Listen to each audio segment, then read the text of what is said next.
6 నెలల కూటమి పాలనలో ఆరోపణలు, అబద్ధాలు, వైఫల్యాలతో కాలయాపన చేశారంటూ మాజీ ఎమ్మెల్యే కర్ణం ధర్మశ్రీ చెప్పుకొచ్చారు.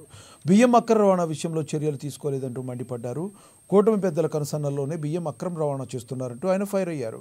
బియ్యం అక్రమ రవాణా చేస్తున్న వారి పేర్లు బయటపెడతారా లేక తమనే బయటపెట్టారా అంటూ ప్రశ్నించారు కర్ణం ధర్మశ్రీ. పార్టీలపై విమర్శలు చేయడం కాదని దమ్ముంటే వాటిని నిరూపించాలని కూటమి ప్రభుత్వానికి సవాల్ విసిరారు కర్ణం.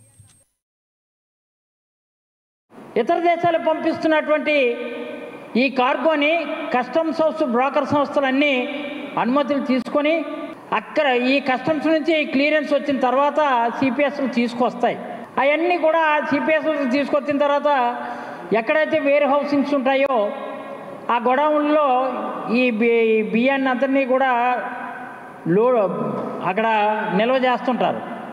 ఈ కంటైనర్ టెర్మినల్ ఆధ్వర్యంలో ఇవన్నీ కూడా మళ్ళీ లోడ్ చేసి బయట పంపిస్తారు. దీనికి అకస్మాత్తుగా మన సివిల్ సప్లై మినిస్టర్ వచ్చి విజిట్ చేశారు. విజిట్ చేసిన వాళ్ళు తొలుత ఈ కంటైనర్ ఫ్రైట్ స్టేషన్లు ఏవైతే ఉన్నాయో ఆ పక్కన ఉన్నటువంటి గేట్వే సిఎఫ్ఎస్ని హడావిడిగా తనిఖీ చేసి అది ప్రైవేట్ సంస్థ, ఎక్కడో ఛత్తీస్గఢ్ నుంచి వచ్చినటువంటి బియ్యం అక్కడ ఉంటే అక్కడి నుంచి వచ్చినటువంటి బియ్యాన్ని అది చేసి సీజ్ చేసినట్టు చేశారు. మిగిలినటువంటి పక్కనే ఈ సిఎఫ్ఎస్ సంస్థలు